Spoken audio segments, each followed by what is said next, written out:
नमस्कार, जय हिंद दोस्तों आज हम देखने वाले हैं बिहार एसआई का एक नया प्रैक्टिस सेट देखने वाला है। ये तो कंपटीशन टाइम्स है, ठीक है। इसमें अगर हम देखें तो आपका प्रैक्टिस सेट बहुत बेहतर दिया गया है, हमने इसमें देखा है। तो हम सोचे कि क्यों ना आप इसको करवा दें। ये आपका देखेंगे 2026 एडिशन का नया किताब आपका आया हुआ है, ठीक है। इसमें आप देखेंगे दोस्तों, तो अब देखिए इसमें आपका एक प्रीवियस ईयर दिया गया, आपका नया सेट दिया गया है। जो आपका यहाँ पर देखेंगे तो आपका सॉल्व पेपर भी है और आपका जो है नया प्रैक्टिस सेट, यानी 13 आपका जो है सॉल्व पेपर है और आपको जो है 12 प्रैक्टिस सेट, टोटल आपको जो है 25 प्रैक्टिस सेट के साथ ये किताब आपका आ रहा है। तो हमको देखना क्या है, प्रैक्टिस सेट देखना है। जो आपका नया करंट अफेयर मिलेगा, पूरा सिलेबस के अनुसार क्वेश्चन पेपर दिया गया है। क्वेश्चन का लेवल बहुत ही बेहतरीन है, आपको एग्जाम की तरह ही फील आपको देगा। तो आप कोशिश कीजिए कि आप इसको पूरा देखने का प्रयास करें, ठीक है। और अपना जो स्कोर है आप इस वाले प्रैक्टिस सेट में देखते हैं कि आप जो है सेट नंबर 1 में आप कितना स्कोर करते हैं। जिसका भी 70 क्वेश्चन सही होता है उसका जो है तैयारी बेहतर माना जाएगा। तो चलिए देखते हैं कि आप कितना प्रयास करके कितना इसको सही करने का प्रयास करते हैं। दोस्तों आप यहाँ पे देखेंगे तो आपका प्रैक्टिस सेट 1 होने वाला है, ठीक है। आज से हम इसको शुरू करेंगे। इसमें आपको देखिए 12 प्रैक्टिस सेट है, तो इसको हम 12 दिन में समाप्त करने का प्रयास करेंगे। देखिए हम आपको बिहार एसआई का इतना प्रैक्टिस सेट कराएंगे कि आपको एग्जाम में दिक्कत नहीं होगा और अधिक से अधिक आपको प्रैक्टिस सेट का रिविजन कराएंगे। आपके आंखें को सामने से आप बोल सकते हैं कि आप कम से कम डेली कम से कम अगर आप देखेंगे तो 300 आप क्वेश्चन जो है देखा कीजिए। जो आपका फुल लेंथ टेस्ट होता है, जो दरोगा का होता है, आप किसी भी प्रकाशन का किताब देख सकते हैं या फिर आप किसी का वीडियो देख सकते हैं। लेकिन आप कम से कम 300 और अधिक से अधिक जो है 500 क्वेश्चन का रिवीजन कीजिए। इससे क्या होगा कि आपको एग्जाम में दिक्कत नहीं होगा, ठीक है। बहुत बेनिफिट मिलेगा आपको एग्जाम में, यानी पीटी आप आराम से निकाल सकते हैं। इसमें देखेंगे तो आपका बाइलिंगुअल आपको क्वेश्चन यहाँ पर देखने को मिलेगा, हिंदी और इंग्लिश दोनों आपको लैंग्वेज में क्वेश्चन मिलेगा। तो जो इंग्लिश मीडियम में है उनको थोड़ा आसानी होगा और जो हिंदी मीडियम में है तो हिंदी मीडियम में है ही। तो चलिए हम वीडियो को शुरू करते हैं। इसमें देखेंगे तो पूरा आपको सिलेबस के अनुसार ही इसमें क्वेश्चन दिया गया है। क्वेश्चन इसको मैंने देखा था, बढ़िया क्वेश्चन है। आपको करंट अफेयर भी आपको बढ़िया मिल जाएगा, ठीक है। तो पहला हमारा है कि प्रागैतिहासिक काल के पहले युग को क्या कहा जाता है। देखिए प्रागैतिहासिक काल के पहले युग को हम क्या कहते हैं, बताइएगा। देखिए इसका आंसर आप पहले का देखेंगे तो ऑप्शन नंबर डी हो जाएगा, पूरा पाषाण काल कहते हैं दोस्तों। आंसर आप देखेंगे तो डी सही उत्तर हो जाएगा, पूरा पाषाण काल। देखिए इसमें देखेंगे तो आपका निम्न पूरा पाषाण काल, मध्य पूरा पाषाण काल और उच्च पूरा पाषाण काल होता है। आप इसको अच्छे तरीके से याद रखिएगा। चलिए आगे बढ़ते हैं क्वेश्चन नंबर 2 पे। देखिए क्वेश्चन नंबर दूसरा है कि जैनियों द्वारा अपने पवित्र ग्रंथों के लिए सामूहिक रूप से किस शब्द का जो है प्रयोग किया जाता है। तो सामूहिक रूप से हम देखेंगे तो किस शब्द का जो है प्रयोग करते हैं, बताइएगा। किसके लिए, तो जैनियों के द्वारा, ठीक है। तो पवित्र ग्रंथ की बात करते हैं, इसको दोस्तों हम क्या कहते हैं। इसका आंसर देखेंगे दूसरे का तो बी हो जाएगा, अंग कहते हैं दोस्तों। क्या हो जाएगा, ऑप्शन नंबर देखेंगे तो बी हमारा जो है सही उत्तर हो जाएगा, अंग। अगर हम जैन की बात करते हैं तो हमारा जो है जैन में कितने तीर्थंकर हुए हैं, तो हमारा जो है 24 जो है तीर्थंकर हुए हैं। अगर 24 नंबर की बात करते हैं तो आपके महावीर स्वामी हो जाएंगे, ठीक है। और ऋषभ देव बताइए कौन से नंबर के हैं, कमेंट करके बताइएगा, सिंपल सा प्रश्न है।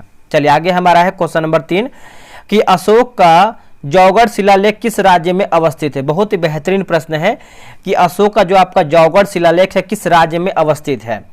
तो यह आपको देखने को मिलता है उड़ीसा में है दोस्तों। ऑप्शन नंबर जो है दोस्तों सी उत्तर हो जाएगा, उड़ीसा में है।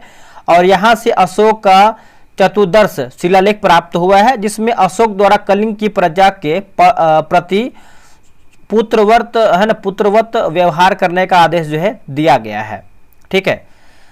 नेक्स्ट हमारा क्वेश्चन है क्वेश्चन नंबर 4 नंबर देखेंगे। देखिए बादामी चालुक्यों के बादामी जाने से पहले उनकी राजधानी डैश थी। ये सब इतिहास का प्रश्न है। देखिए लूसेंट का सीरीज अगर आप ज्वाइन करते हैं तो ये सब क्वेश्चन आपको वहीं पर देखने को मिल जाएगा, ठीक है। तो एहोल आपका हो जाएगा दोस्तों। आंसर देखेंगे तो डी हमारा जो है सही उत्तर हो जाएगा, एहोल, ठीक है। तो आप याद रखिएगा सभी लोग, आंसर आप देखेंगे तो डी सही उत्तर हो जाएगा, एहोल। चलिए आगे बढ़ते हैं और आप लोग जो है अपना स्कोर जो है कमेंट बॉक्स में देने का प्रयास करेंगे। देखिए चंगेज खान के अधीन मंगोलों ने किसके शासनकाल में भारत पर आक्रमण किया है। माफ कीजिएगा, चंगेज खान के अधीन मंगोलों ने किसके शासनकाल में भारत पर आक्रमण किया है। तो भारत पर देखेंगे तो हो जाएगा इल्तुतमिश जो है इसका सही आंसर हो जाएगा। ऑप्शन नंबर देखेंगे 5वें का तो सी हमारा जो है सही उत्तर हो जाएगा, इल्तुतमिश, ठीक है। तो याद रखिएगा, आप इसको भूलिएगा नहीं।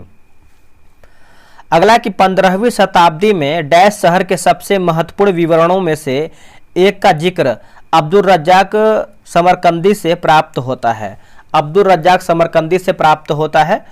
देखिए इसका आंसर आप 6 का देखेंगे तो ऑप्शन नंबर ए हो जाएगा, विजयनगर जो है इसका सही उत्तर हो जाएगा। ऑप्शन नंबर जो है 6 का देखेंगे तो ए हो जाएगा विजयनगर। ठीक है, तो याद रखिएगा सभी लोग।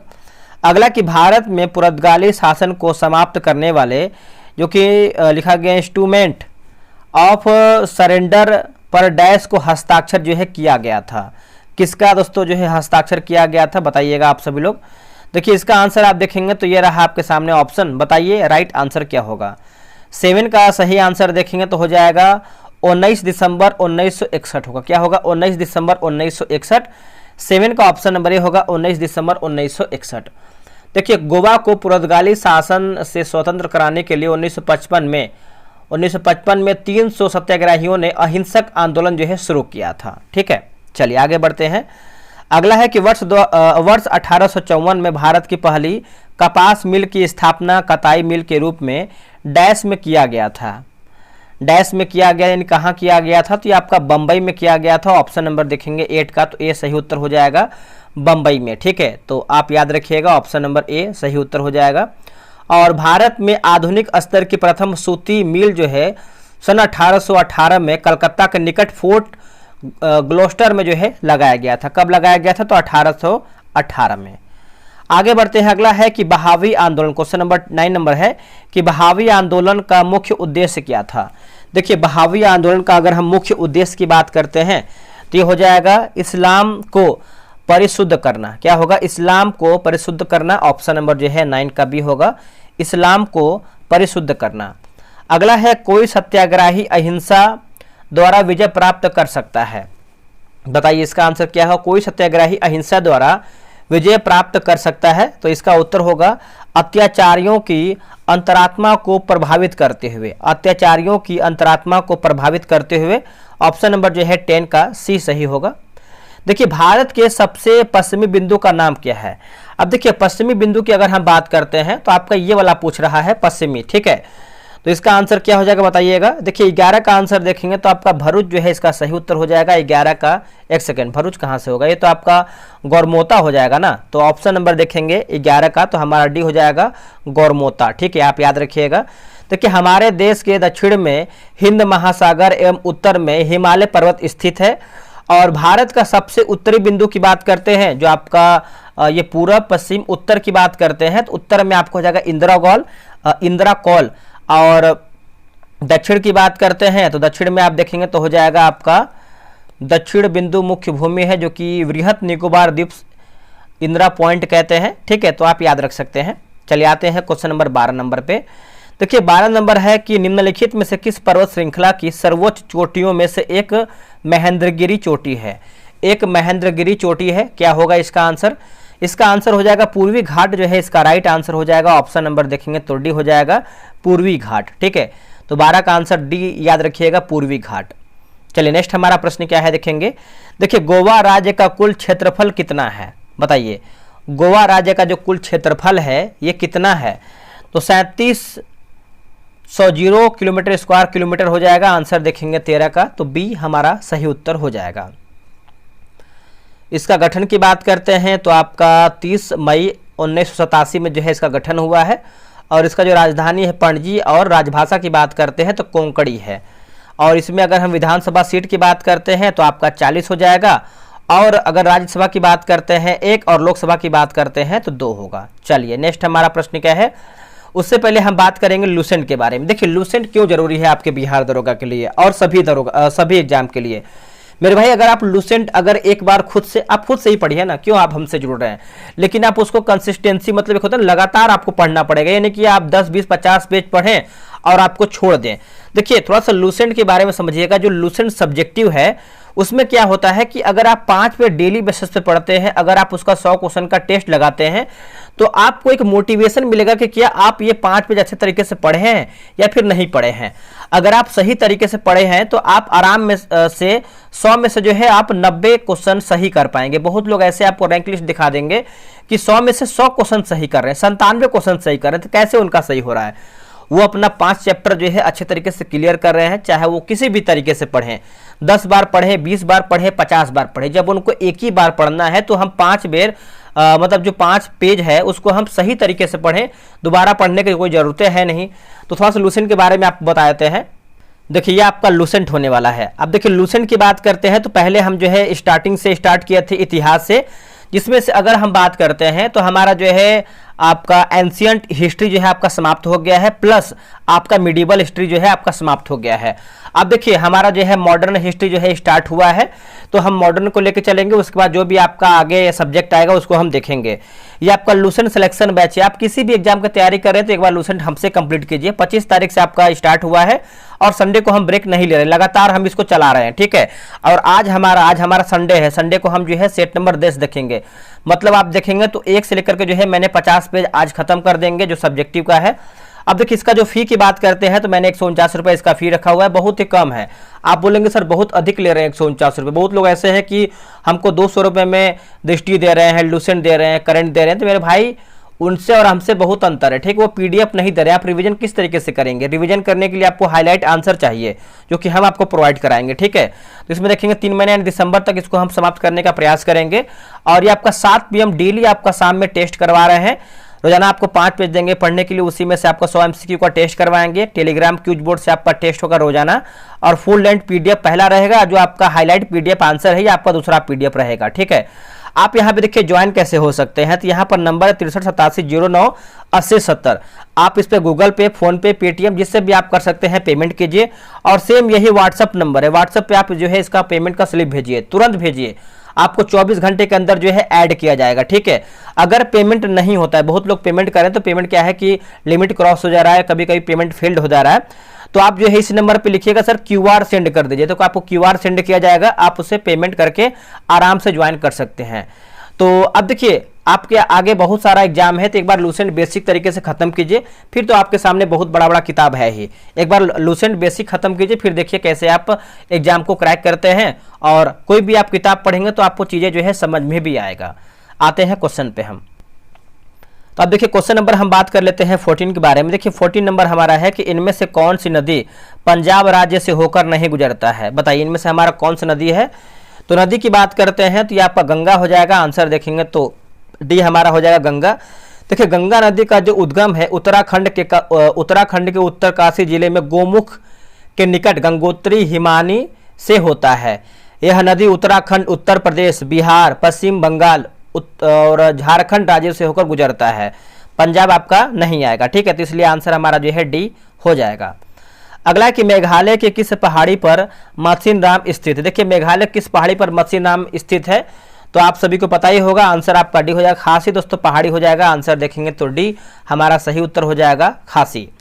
देखिए मासिनराम भारत के मेघालय राज्य के पूर्व खासी हिल्स जिले में स्थित है और यह राजधानी शिलांग से लगभग 60 किलोमीटर दूर पर स्थित है, ठीक है। और यहाँ पर देखेंगे सबसे अधिक वर्षा होता है मासिनराम में। अगला है कि ब्रह्मांड के अध्ययन को डैश के नाम से जाना जाता है। तो आपको ये समझ में आ गया होगा कि अध्ययन से समझिए, आपका एक क्वेश्चन पूछेगा तो आपको अच्छे तरीके से ये टॉपिक क्लियर करना है, ठीक है। कभी कभी सिक्का कभी आता है, कभी कभी कीट का आता है, कभी साइंस का क्वेश्चन पूछ सकता है, तो आप इस चीज़ को समझ सकते हैं। कॉस्मोलॉजी जो है आपका ब्रह्मांड के अध्ययन से संबंधित है, ऑप्शन नंबर ये होगा कॉस्मोलॉजी। अगला है कि वर्ष के, है ना, वर्ष के किस दिन पृथ्वी ऑफशोर यानी एफेलियन नामक स्थिति में सूर्य से सर्वाधिक दूरी पर होती है? तो इसका आंसर 17 का देखेंगे तो 4 जुलाई को हो जाएगा। आंसर देखेंगे तो सी हमारा जो है सही उत्तर हो जाएगा 4 जुलाई को, ठीक है, याद रखिएगा। अब देखिए प्रत्येक वर्ष 4 जुलाई को ऑफशोर की स्थिति होती है। इसमें पृथ्वी सूर्य से अधिकतम दूरी 15.2 सेकेंड किलोमीटर पर जो है होती है। इसको हम क्या कहते हैं माफ कीजिएगा, इसको जो दोस्तों हम क्या कहते हैं, तो इसको जो है अपसौर कहते हैं। क्या कहते हैं? अपसौर। एक आपका प्रश्न आता है उपसौर, उपसौर की बात करते हैं तो इस स्थिति में पृथ्वी सूर्य के निकटतम दूरी पर होती है, ठीक है, और यह स्थिति उपसौर कहलाती है। यह स्थिति प्रत्येक वर्ष जो है 3 जनवरी को होता है, ठीक, कब होता है? 3 जनवरी को होता है। और इस समय पृथ्वी सूर्य से निकटतम दूरी जो है 14.73 करोड़ किलोमीटर पर होता है, ठीक है। तो अपसौर और उपसौर दोनों को जानना है आपको। अगला कि पृथ्वी की पपड़ी में मुख्य रूप से डैश शामिल है। तो मुख्य रूप से आप देखेंगे चारों ऑप्शन में से बताना है, बताइए इसका आंसर क्या होगा। तो सिलिका जो है इसका सही आंसर हो जाएगा सिलिका, ठीक है। तो आंसर आप देखेंगे तो 18 का सी हो जाएगा सिलिका। अगला हमारा है कि भारत सरकार अधिनियम 1919 को किस और नाम से भी जाना जाता है। तो ये भी देखिए बहुत बेहतरीन प्रश्न है। तो 1919 को हम और किस नाम से जानते हैं बताइएगा। इसको हम देखेंगे तो आपका 19 का हो जाएगा, ऑप्शन नंबर डी होगा, माउंटेग्यू चैम्सफोर्ड रिपोर्ट के नाम से जानते हैं। आंसर आपका डी हो जाएगा, माउंटेग्यू चैम्सफोर्ड रिपोर्ट। ठीक है, क्योंकि उस समय माउंटेग्यू भारत के राज्य सचिव थे, जबकि लॉर्ड चैम्सफोर्ड भारत के वायसराय थे, इसलिए इसको क्या बोलते हैं, माउंटेग्यू चैम्सफोर्ड रिपोर्ट बोलते हैं। अगला है कि निम्नलिखित में से कौन से विषय संघ सूची के भाग हैं, बताइए इनमें से हमारा कौन सा विषय है जो संघ सूची का भाग है। तो ये आपका बैंकिंग हो जाएगा। आंसर देखेंगे 20 का, तो ए राइट आंसर हो जाएगा बैंकिंग। इस सूची में वर्तमान में आप देखेंगे तो आपका जो है 100 विषय हो जाएगा, और जैसे रक्षा, बैंकिंग, विदेशी मामला, मुद्रा, आणविक ऊर्जा, बीमा, संचार केंद्र, ये सब जो है आपका किस में आता है, तो आपका इसी सूची यानी संघ सूची के अंतर्गत आता है। ठीक है, याद रखिएगा। और वही अगर हम राज्य सूची की बात करते हैं तो राज्य सूची में देखेंगे तो आपका जैसे कृषि आता है, पुलिस आता है, उसके बाद आपका क्या आता है, तो जन स्वास्थ्य राज्य सूची के विषय में आप बोल सकते हैं। ठीक है, अगला हमारा प्रश्न है, किस अनुच्छेद के तहत भारत के प्रत्येक नागरिक को स्वास्थ्य का अधिकार दिया गया है ना, स्वास्थ्य का अधिकार दिया गया है। तो सभी को पता है आर्टिकल आपका क्या हो जाएगा, है ना। तो देखिए 21 का क्वेश्चन देखेंगे तो ऑप्शन नंबर डी होगा, अनुच्छेद 21 जो है हमारा सही उत्तर हो जाएगा, अनुच्छेद 21। आप याद रखिएगा, इसको भूलिएगा नहीं। चलिए नेक्स्ट हमारा प्रश्न क्या है देखेंगे। अब देखिए क्वेश्चन नंबर 22 नंबर हमारा है, थोड़ा सा बड़ा, इसको पढ़िएगा आराम से। देखिए भारतीय संविधान का कौन सा अनुच्छेद यह कहता है कि भारत के प्रत्येक नागरिक का कर्तव्य है कि वह वैज्ञानिक स्वभाव, मानवतावाद और जांच और सुधार की भावना विकसित करे। क्या होगा इसका आंसर, तो 51 का ए यानी 51 का क जो है इसका सही उत्तर हो जाएगा। ऑप्शन नंबर क्या होगा, सी हमारा सही उत्तर हो जाएगा। नेक्स्ट हमारा प्रश्न है क्वेश्चन नंबर 23 नंबर है कि निम्नलिखित में से कौन भारत के राष्ट्रपति के चुनाव में भाग लेता है। तो कि भारत के राष्ट्रपति के रूप में आप चुनाव की बात कर लेते हैं, तो इसका उत्तर क्या हो जाएगा बताइए। क्वेश्चन नंबर कौन सा है, ये आपका 23 नंबर है। तो 23 का देखेंगे तो ऑप्शन नंबर ए हो जाएगा कि संसद और राज्यों की विधानसभाओं के दोनों सदनों के निर्वाचित सदस्य जो है इसमें भाग लेते हैं या फिर चुनाव में भाग लेते हैं। तो ऑप्शन नंबर जो है 23 का ए सही उत्तर होगा। अगला कि राज्यसभा अध्यक्ष के रूप में निम्नलिखित में से किसका जो है उल्लेख किया गया है, किसका उल्लेख किया गया है। तो ये उपराष्ट्रपति का जो है उल्लेख किया गया है। आंसर देखेंगे 24 का, तो सी उत्तर हो जाएगा उपराष्ट्रपति का। अब बात करते हैं कि जैसे यहाँ पर देखेंगे तो राज्यसभा के सदस्यों की जो संख्या है अधिकतम जो है 250 हो सकती है, जबकि वर्तमान में इनकी जो संख्या है 245 है, और इनमें 12 जो मेंबर होते हैं, 12 सदस्य जो है राष्ट्रपति द्वारा जो है मनोनीत जो है किए जाते हैं, 12 मेंबर। चलिए आगे बढ़ते हैं। राज्यपाल की नियुक्ति कौन करता है, सिंपल प्रश्न है। राज्यपाल की नियुक्ति की बात कर लेते हैं तो ये दोस्तों राष्ट्रपति करता है। आंसर देखेंगे 25 का सी उत्तर हो जाएगा राष्ट्रपति, और इसका जो कार्यकाल होता है वो आपका 5 वर्ष का होता है। प्रधानमंत्री का अगर हम बात करते हैं तो इसका जो कार्यकाल 5 वर्ष का होता है, मुख्यमंत्री का भी 5 वर्ष होता है, और संसद का कार्यकाल तो ऐसा बोल नहीं सकते हैं। ठीक है, तो याद रखिएगा सभी लोग। अगला हमारा प्रश्न है 26 नंबर कि निम्नलिखित में से कौन द्विसदनात्मक विधायिका वाला प्रांत नहीं है। द्विसदनात्मक विधायिका वाला जो है प्रांत आपका नहीं है। गुजरात देखेंगे दोस्तों नहीं है, ठीक है, बाकी बिहार है, कर्नाटक है और आपका असम भी इसमें आपका शामिल है। अब यहाँ पर देखिए कुछ क्वेश्चन आपके एग्जाम में हमेशा पूछता है, जैसे भारत में कुल 6 राज्यों में विधान परिषद, जिसमें से कौन कौन सा है। तो पहला पे आप देखेंगे तो यूपी हो जाएगा, उसके बाद आपका जो है बिहार हो जाएगा, बिहार के बाद हो जाएगा आपका कर्नाटक हो जाएगा, कर्नाटक के बाद आपको हो जाएगा महाराष्ट्र, फिर हो जाएगा दोस्तों आपका आंध्र प्रदेश हो जाएगा, ठीक है, फिर हो जाएगा आपका तेलंगाना। तो आप याद रखिएगा सभी लोगों को। चलिए नेक्स्ट हमारा प्रश्न क्या है, 27 नंबर देखेंगे कि निम्न में से कौन से राज्य 1987 में भारतीय संघ के 23वें, 24वें और 25वें राज्य के रूप में जो है अस्तित्व में आया है। तो इसका आंसर क्या होगा 27 का, तो ऑप्शन नंबर देखेंगे तो बी हो जाएगा। जैसे अगर 23 की बात करते हैं तो मिजोरम, 24 की बात करते हैं तो अरुणाचल प्रदेश, और 25 की बात करते हैं तो गोवा हमारा जो है सही उत्तर हो जाएगा। चलिए आगे बढ़ते हैं। अगला प्रश्न है कि किस प्रकार के शासन में शासकों का चुनाव जो है लोग करते हैं। सिंपल सा प्रश्न है, इसका आंसर देखेंगे 28 का, तो ऑप्शन नंबर बी होगा लोकतंत्र जो है इसका सही हो जाएगा, डेमोक्रेटिक, है ना। ऑप्शन नंबर जो है 28 का बी सही उत्तर होगा लोकतंत्र। आगे हमारा प्रश्न है, केंद्र राज्य संबंधों से संबंधित मुद्दों की जांच के लिए केंद्र सरकार ने किस आयोग की नियुक्ति किया था?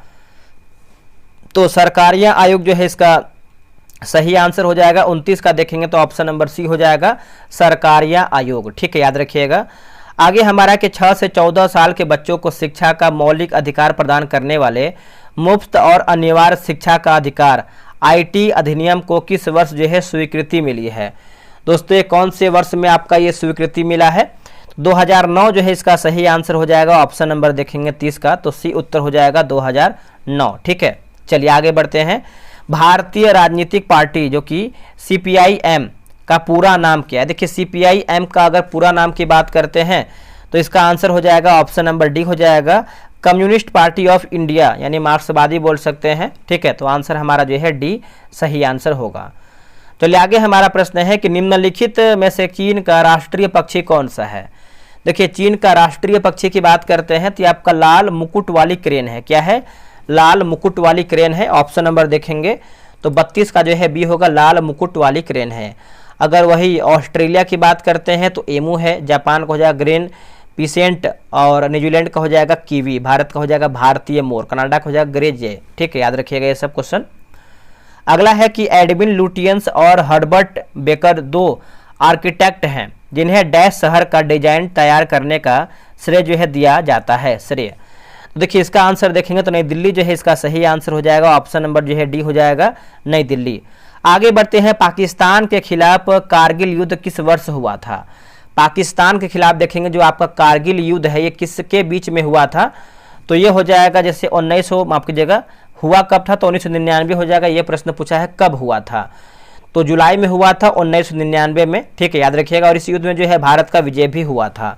ये इंपॉर्टेंट है, 1999 जुलाई 1999। और कब कारगिल दिवस कब मनाते हैं? जुलाई में ही मनाते हैं। ठीक है, अगला हमारा प्रश्न है कि निम्न में से कौन सा कथन सी राजगोपालाचारी के बारे में सत्य नहीं, यानी हमारा क्या गलत है? तो गलत के बारे में पूछ रहा है, तो वह कांग्रेस के वरिष्ठ नेता थे, सही है। वह पद्मश्री पुरस्कार पाने वाले पहले व्यक्ति थे, ये गलत आंसर हो जाएगा। देखिए, बात करते हैं कि श्री राजगोपालाचारी भारत रत्न पाने वाले दूसरे व्यक्ति थे। ठीक है, उन्हें राजाजी नाम से भी जाना जाता है। वह स्वतंत्र भारत के द्वितीय गवर्नर जनरल तथा प्रथम भारतीय गवर्नर जनरल भी थे। ठीक है, तो आप ये सब याद रखिएगा। सी हमारा है कि वह स्वतंत्र पार्टी के संस्थापक थे, वह भारत के गवर्नर जनरल पद, ये सब तो मैंने आपको बता ही दिया है। चलिए आगे बढ़ते हैं कि अपनी स्वतंत्रता के पहले बांग्लादेश डैश का एक हिस्सा था। तो इसका उत्तर हो जाएगा पाकिस्तान का हिस्सा था। ऑप्शन नंबर जो है 36 का सी उत्तर हो जाएगा, पाकिस्तान। आगे बढ़ते हैं, खुला बाजार कार्यवाही से क्या तात्पर्य है? खुला बाजार कार्यवाही से दोस्तों क्या तात्पर्य है? तो देखिए, भारतीय रिजर्व बैंक द्वारा सरकारी प्रतिभूतियों की खरीद और बिक्री होगा। ठीक है, तो ऑप्शन नंबर जो है 37 का क्या होगा? सी हमारा जो है सही उत्तर हो जाएगा। आगे बढ़ते हैं कि जनगणना 2011 के अनुसार केरल के बाद किस राज्य की साक्षरता दर जो है अधिकतम है? तो साक्षरता दर के मामले में पूछ रहा है, क्या होगा इसका सही आंसर? देखिए, इसका सही आंसर आप देखेंगे क्वेश्चन नंबर 38 का। बताइए दोस्तों। देखिए, 38 का सही आंसर आप देखेंगे तो ऑप्शन नंबर जो है बी हो जाएगा, मिजोरम की हो जाएगी। आंसर देखेंगे तो बी हमारा जो है सही उत्तर हो जाएगा, मिजोरम। ठीक है, तो आप याद रखिएगा, इसको भूलिएगा नहीं। नेक्स्ट हमारा प्रश्न है कि भारत में राष्ट्रीय खाद्य सुरक्षा अधिनियम निम्न में से किस वर्ष जो है अधिनियमित किया गया था? ये कौन से वर्ष में अधिनियमित किया गया था? तो 2000 देखेंगे तो 2013 हो जाएगा। ऑप्शन नंबर जो है 39 का ये हो जाएगा, 2013।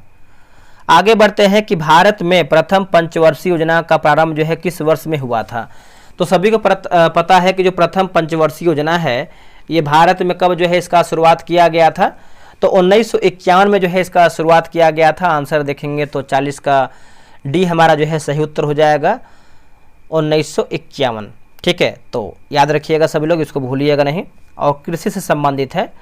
अब यहाँ पर देखेंगे तो आपका प्रश्न पूछ रहा है कि बीमारू में एम किस राज्य को दर्शाता है? बीमारू में तो देखिए, एम की बात कर रहा है 41 का, तो ऑप्शन नंबर सी होगा, मध्य प्रदेश को दर्शाता है। आंसर हमारा दोस्तों क्या हो जाएगा? मध्य प्रदेश होगा। ठीक है, तो आप याद रखिएगा। अब देखिए, बीमारू शब्द भारत के जैसे क्या है, बिहार, मध्य प्रदेश, राजस्थान और उत्तर प्रदेश राज्यों के नामों से पहले अक्षरों से बना हुआ है। ठीक है, तो याद रखिएगा। चलिए नेक्स्ट हमारा प्रश्न है कि क्वेश्चन नंबर 42 नंबर है कि भारतीय रिजर्व बैंक की स्थापना अप्रैल 1, 1935 यानी 1 अप्रैल को हुआ था 1935 को निम्न प्रावधानों के अनुसार की गई थी। निम्न प्रावधानों के अनुसार किया गया था, तो ये हो जाएगा भारतीय रिजर्व बैंक अधिनियम 1934। ठीक है, तो ऑप्शन नंबर जो है बी सही उत्तर होगा। आगे है कि आयात पर कर निम्नलिखित में से किसका उदाहरण है। आयात पर जो कर है इनमें से किसका एक उदाहरण है। तो 43 का आंसर देखेंगे तो हो जाएगा व्यापार अवरोध, जो है इसका सही हो जाएगा व्यापार अवरोध। ठीक है, तो 43 का जो है बी होगा व्यापार अवरोध। अगला कि ध्वनि की तीव्रता मापने की इकाई को पहचाने। ध्वनि की तीव्रता मापने की जो इकाई है इसको पहचानना है, तो ये डेसिबल जो है इसका राइट आंसर हो जाएगा। आंसर देखेंगे तो डी उत्तर हो जाएगा डेसिबल। चलिए आगे बढ़ते हैं। अगला हमारा है कि 1 पाउंड बराबर डैश ओंस है। 1 पाउंड बराबर जो है दोस्तों आपका डैश ओंस है। तो देखिए 45 का आंसर आप देखेंगे तो ऑप्शन नंबर जो है ए हो जाएगा। 16 हमारा जो है दोस्तों सही उत्तर हो जाएगा 16। ठीक है, चलिए आगे बढ़ते हैं। अगला हमारा है 46 नंबर है कि निम्नलिखित भौतिक मात्राओं में से कौन सी एक अदिश राशि है। इनमें से आपका पूछ रहा है कि भौतिक मात्राओं में से कौन सी एक हमारा जो है अदिश राशि है। तो ये हो जाएगा यंग का मापांक हो जाएगा। ऑप्शन नंबर जो है दोस्तों सी हो जाएगा यंग का मापांक। ठीक है, आगे बढ़ते हैं। अगला कि लोलक द्वारा एक दोलन पूरा करने में लिए गए समय को क्या कहते हैं। देखिए लिए गए समय को आप देखेंगे, समय को क्या कहते हैं, इसको आवर्तकाल कहते हैं। क्या कहते हैं, आवर्तकाल कहते हैं। ऑप्शन नंबर जो है 47 का हो जाएगा आवर्तकाल कहते हैं। चलिए आगे बढ़ते हैं। एक ताजे अंडे को नमक के पानी में डालने पर क्या होता है। एक ताजे अंडे को नमक के पानी में डालने पर क्या होता है। तो देखिए ये आपका देखेंगे तो तैरता है दोस्तों। क्या हो जाएगा, आंसर देखेंगे 48 का सी उत्तर हो जाएगा, ये तैरता है। नेक्स्ट हमारा है कि आकाश का रंग नीला दिखाई देता है क्योंकि वायुमंडल में नीले रंग का प्रकाश दूसरे रंगों की तुलना में अधिक होती है। तो क्या होगा इसका आंसर, देखिए इसका उत्तर हो जाएगा प्रकीर्णित हो जाएगा। आंसर देखेंगे तो डी हो जाएगा प्रकीर्णित। आखिरी मतलब 50 नंबर है कि निम्न में से कौन सा तत्व जो है आपका एक उपधातु है। बताइए इनमें से हमारा कौन सा तत्व है जो आपका एक उपधातु है। तो ये हो जाएगा सिलिकॉन हो जाएगा उपधातु के अंतर्गत। ऑप्शन नंबर देखेंगे तो डी होगा सिलिकॉन। नीला लिटमस पेपर अम्लीय घोल के संपर्क में डैश हो जाता है। क्या हो जाता है, तो ये आपका लाल हो जाता है। आंसर जो है 51 का ये सही उत्तर हो जाएगा, लाल हो जाता है। चलिए आगे बढ़ते हैं। अगला हमारा प्रश्न क्या है, देखिए नीला लिटमस मैंने तो करवा ही दिया है। ठीक है, आगे बढ़ते हैं। क्वेश्चन नंबर 52 नंबर देखेंगे कि सबसे दुर्लभ तत्व कौन सा है। जो आपका सबसे दुर्लभ तत्व है वो कौन सा है। तो ये आपका लिखा गया है एस्टेटीन है दोस्तों। क्या है आंसर, ऑप्शन नंबर देखेंगे तो ए सही उत्तर हो जाएगा, एस्टेटीन है। चलिए नेक्स्ट हमारा प्रश्न क्या है देखेंगे। क्वेश्चन नंबर 53 नंबर हमारा है कि हाइड्रोजन परऑक्साइड का साधारण नाम क्या है। हाइड्रोजन परऑक्साइड का अगर हम साधारण नाम की बात कर लेते हैं तो ये आपका बोरेक्स है दोस्तों। क्या है आंसर देखेंगे 53 का, तो एक सेकेंड 53 का ना, तो बी होगा ब्लीच तरल हो जाएगा। ऑप्शन नंबर देखेंगे तो बी उत्तर हो जाएगा ब्लीच तरल। ठीक है, तो आप ऑप्शन नंबर बी याद रखिएगा ब्लीच तरल। चलिए आगे बढ़ते हैं। अगला हमारा प्रश्न है कि कौन सा रासायनिक सिद्धांत यह प्रतिपादित करता है कि CO2 यानी कार्बन डाइऑक्साइड की घुलनशीलता बढ़ाने के लिए शीतल पेय और सोडा की बोतलों को उच्च दाब पर सील किया जाता है। उच्च दाब पर दोस्तों देखेंगे सील किया जाता है। तो इसका आंसर हो जाएगा हेनरी का सिद्धांत, जो है इसका सही उत्तर हो जाएगा हेनरी का सिद्धांत। ठीक है, तो आप आंसर याद रखिएगा, ऑप्शन नंबर डी हो जाएगा हेनरी का सिद्धांत। नेक्स्ट हमारा प्रश्न है कि निम्नलिखित में से कौन सा पदार्थ काले और सफ़ेद फोटोग्राफी में उपयोग जो है किया जाता है फोटोग्राफी में। तो इसका आंसर देखेंगे 55 का, तो ऑप्शन नंबर डी हो जाएगा सिल्वर ब्रोमाइड, जो है इसका सही आंसर हो जाएगा। ऑप्शन नंबर देखेंगे तो डी हमारा जो है सही उत्तर हो जाएगा सिल्वर ब्रोमाइड। ठीक है, याद रखिएगा सभी लोग। नेक्स्ट प्रश्न है निम्नलिखित में से कौन कार्बोलिक अम्ल के नाम से जाना जाता है। कार्बोलिक अम्ल के नाम से, तो कार्बोलिक अम्ल के नाम से देखेंगे तो फिनॉल जो है इसका राइट आंसर हो जाएगा। ऑप्शन नंबर जो है 56 का ये सही उत्तर हो जाएगा फिनॉल। चलिए आगे बढ़ते हैं। मछलियों के वैज्ञानिक अध्ययन को क्या कहा जाता है। मछलियों के साइंटिफिक नेम पूछ रहा है, तो इसका आंसर आप देखेंगे क्वेश्चन नंबर 57 का, तो ऑप्शन नंबर देखेंगे तो डी होगा लिखा गया है इक्थियोलॉजी हमारा जो है सही आंसर हो जाएगा इक्थियोलॉजी, ठीक है। और पेडोलॉजी की बात करते हैं तो पेडोलॉजी में क्या होता है, तो मिट्टियों का यानी मृदा का अध्ययन होता है। एक आपका दिया गया ऑफियोलॉजी है ना, ऑफियोलॉजी की बात करते हैं तो सर्पों का अध्ययन करते हैं, सांप का है ना, सांप का अध्ययन करते हैं। और डेंट्रोलॉजी की बात करते हैं तो काष्ठीय मतलब जो कटीला पौधा होता है ना, इसको जो है डेंटोलॉजी में अध्ययन करते हैं। आगे हमारा प्रश्न है कि डैश, देखिए डैश प्राणी संघ के प्राणियों को सामान्यतः स्पंज कहते हैं और वह लवणीय एवं असम्मिति होते हैं, है ना। बताइए इसका आंसर क्या होगा 58 का। देखिए 58 का देखेंगे तो ऑप्शन नंबर जो है पेरीफेरा जो है इसका सही उत्तर हो जाएगा। ऑप्शन नंबर देखेंगे तो ए हो जाएगा पेरीफेरा, ठीक है, याद रखिएगा ऑप्शन नंबर ए होगा पेरीफेरा। अगला है कि कीटों में स्थित श्वसन अंग का नाम क्या है। कीटों में स्थित श्वसन अंग की बात कर लेते हैं तो क्या हो जाएगा इससे, इसका सही आंसर ऑप्शन नंबर देख लेते हैं। देखिए इसका आंसर देखेंगे तो डी हो जाएगा, श्वास नली जो है इसका सही उत्तर हो जाएगा। आंसर देखेंगे तो डी हो जाएगा श्वास नली, ठीक है। चलिए आगे बढ़ते हैं। अगला प्रश्न है कि निम्नलिखित में से किस परजीवी के कारण जो है गिनी कृमि रोग होता है, गिनी कृमि रोग होता है। बताइए इसका आंसर क्या होगा 60 का। तो 60 का आंसर आप देखेंगे तो इसका उत्तर हो जाएगा, लिखा गया ड्रैकनकुलम मेडिनेंसिस हो जाएगा। आंसर देखेंगे तो 60 का जो है सी सही उत्तर होगा। आगे है कि वल्लम काली बोट रेस किस राज्य में आयोजित जो है किया जाता है, किस राज्य में दोस्तों आपका आयोजित किया जाता है। तो 61 का आंसर देखेंगे तो केरल हमारा जो है सही आंसर हो जाएगा। ऑप्शन नंबर जो है ए सही आंसर हो जाएगा केरल। चलिए आगे बढ़ते हैं कि झिझिया नृत्य की उत्पत्ति भारत के डैश राज्य में हुआ था, झिझिया। तो इसका आंसर देखेंगे 62 का तो बी होगा, बिहार जो है इसका सही उत्तर हो जाएगा। 62 का ऑप्शन नंबर बी होगा बिहार। अब देखिए यहाँ पर अगर हम कुछ और प्रमुख नृत्य की बात करते हैं बिहार का तो विदेशिया होगा, ठीक है, विदेशिया बोल सकते हैं, कजरी बोल सकते हैं, उसके बाद आपका जाट जाटिन बोल सकते हैं बिहार का। अगर हम गुजरात की बात करते हैं तो गरबा, डांडिया, रासलीला ये सब जो है गुजरात का है। और राजस्थान की बात करते हैं तो घूमर है, घापाल है, फुंगी है, पनिहारी है। और वही अगर हम पश्चिम बंगाल की बात करते हैं तो काठी, गंभीरा और कीर्तन ये सब जो है आपका पश्चिम बंगाल का है। नेक्स्ट हमारा प्रश्न है कि भारतीय संगीत वाद्य यंत्र यानी संवादिनी किस प्रकार का वाद्य यंत्र है। बताइए किस प्रकार का वाद्य यंत्र है। तो ये आपका वायु वाद बोल सकते हैं। ऑप्शन नंबर हमारा दोस्तों क्या होगा बी राइट आंसर होगा।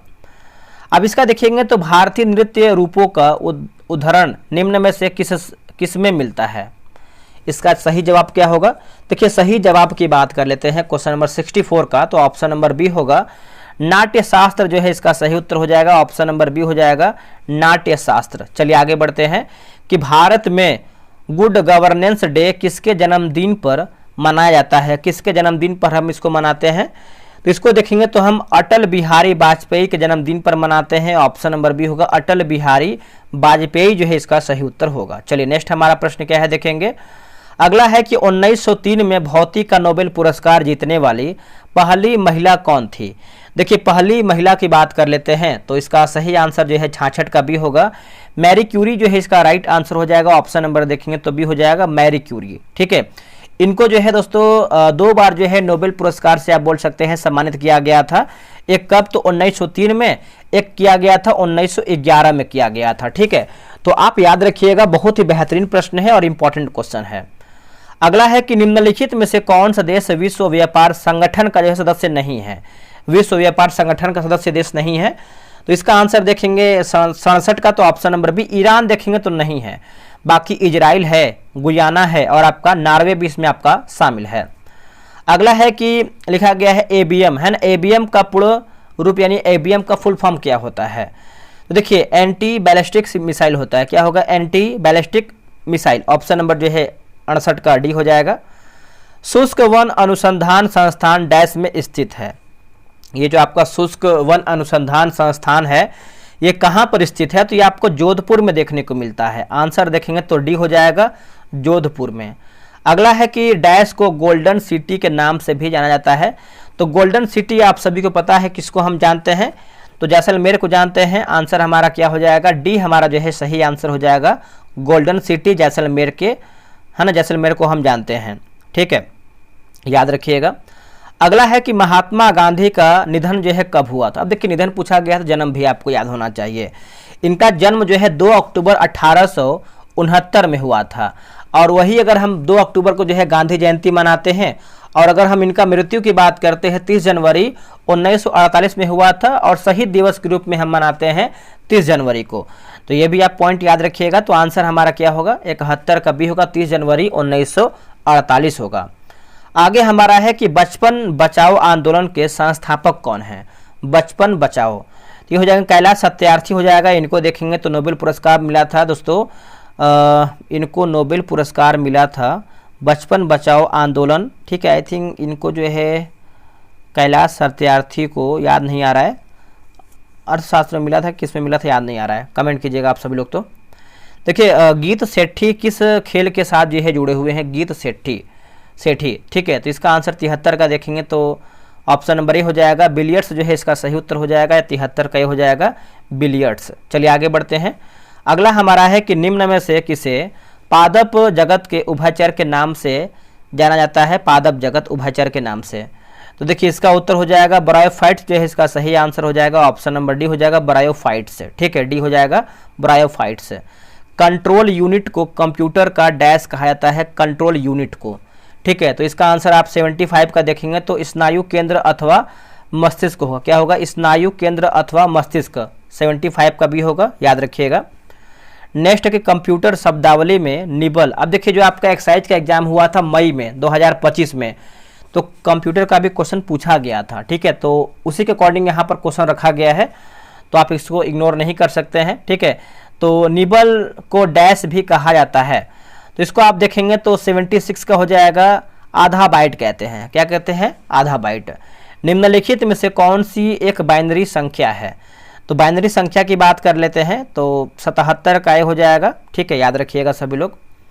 अगला के संसाधन उपलब्ध कराते हैं जो कि डैश से जुड़े होते हैं। एक सेकंड, मैंने पूरा क्वेश्चन नहीं पढ़ा, पूरा क्वेश्चन यहाँ से है कि सर्वर में कंप्यूटर है जो संसाधन उपलब्ध कराते हैं जो कि डैश से जुड़े होते हैं। तो ये दोस्तों जुड़े होते हैं नेटवर्क से, क्या होगा answer, network, option number B होगा नेटवर्क। अगला है कि इकोलॉजी शब्द की रचना किसने किया था, इकोलॉजी शब्द की रचना, तो ये किसने किया था बताइएगा। तो ये किया था अर्नेस्ट हैकल ने किया था, क्या होगा answer, Ernest Haeckel, option number B. Next है कि ग्रेट बैरियर रीफ कहाँ स्थित है, ग्रेट बैरियर रीफ, तो ये आपको कहाँ पर देखने को मिलता है ग्रेट बैरियर रीफ, तो ये मिलता है आपको प्रशांत महासागर में, क्या होगा आंसर, प्रशांत महासागर। 80 का देखेंगे तो ऑप्शन नंबर ए सही उत्तर हो जाएगा, प्रशांत महासागर। सितंबर 2025 में भारत के 15वां उपराष्ट्रपति के रूप में कौन जो है निर्वाचित हुआ है, उपराष्ट्रपति के रूप में। तो पीसी राधाकृष्णन जो है इसका सही माफ कीजिएगा, सीपी लिखा गया है, CP Radhakrishnan, option number B होगा सीपी राधाकृष्णन। चलिए नेक्स्ट हमारा प्रश्न क्या है देखेंगे। अगला है कि विश्व आर्द्रभूमि दिवस यानी 2 फरवरी को मनाते हैं विश्व आर्द्रभूमि दिवस की 2025 का थीम क्या, यानी इसका थीम पूछ रहा है। तो थीम की बात कर लेते हैं तो 82 का ऑप्शन नंबर ए हो जाएगा, protecting wetlands for our common future, क्या होगा, protecting wetlands for our common future, option number जो है 82 का ए सही उत्तर होगा। अगला है जुलाई 2025 में भारत के पहले हरित हाइड्रोजन संयंत्र का उद्घाटन किस शहर में किया गया है। तो अगर हम शहर की बात कर लेते हैं तो ये कांडला हो जाएगा, आंसर देखेंगे तो सी उत्तर हो जाएगा कांडला। 9वीं ब्रिक्स उद्योग मंत्रियों की बैठक का आयोजन कहाँ किया गया है, 9वीं ब्रिक्स उद्योग मंत्रियों को जो बैठक का जो आयोजन है ये देखेंगे तो ब्राजील में किया गया है, आंसर आपका जो है डी सही उत्तर हो जाएगा ब्राजील में। 46वां आसियान शिखर सम्मेलन 2025 का आयोजन किस स्थान पर किया गया है दोस्तों, ये कौन से स्थान पर किया गया है। तो देखिए स्थान की बात करते हैं क्वेश्चन नंबर 85 का, तो कोलालमपुर हो जाएगा, ऑप्शन नंबर जो है बी होगा, ठीक है।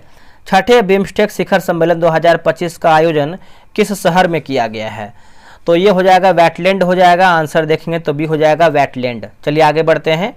विश्व का पहला गोल्ड मेल्टिंग एटीएम किस शहर में लॉन्च किया गया है, गोल्ड है ना, तो इसका आंसर देखेंगे 87 का, तो ऑप्शन नंबर जो है सी हो जाएगा, हैदराबाद जो है इसका सही उत्तर हो जाएगा हैदराबाद।